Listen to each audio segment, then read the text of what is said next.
In today's video, I'm going to teach you how to set up your Tradingview chart settings and colors.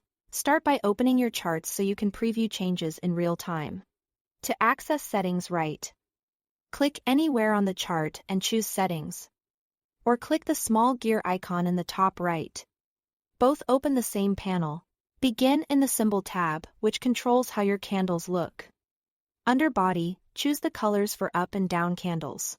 A classic choice is green for up and red for down, while some traders prefer a black and white scheme for maximum readability.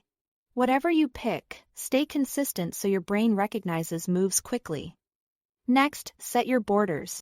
A clean black border often adds definition and makes candle edges easier to see against any background.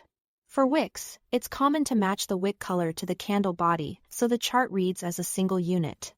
If the chart feels too bold or too faint, use transparency to adjust opacity until price action is clear without being overpowering.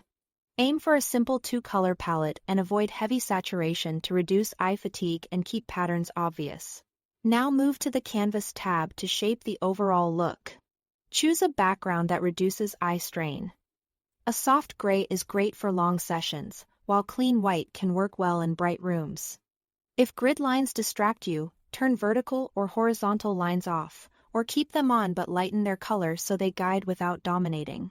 The watermark toggle controls the faint symbol name in the background. Keep it on for quick reference or off for a cleaner canvas. For scales text, adjust the font size and color of price and time labels, so they're legible at a glance without crowding the chart. The goal is contrast without clutter, so labels support your analysis instead of competing with it.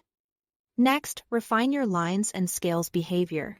Pick a crosshair style solid, dashed, or dotted, based on what stands out without obscuring candles.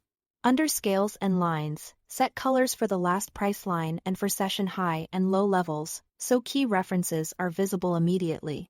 If you view quotes with depth or multiple feeds, you can color the bid and ask lines distinctly.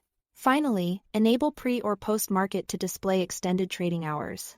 And color Fey code them differently from the regular session so you can separate after Feyher's moves from the main trend. It's normal to refine these as your lighting changes. When everything looks right, click OK to save your changes. Your chart should now be clearer, calmer, and tailored to the way you trade. Thanks for watching.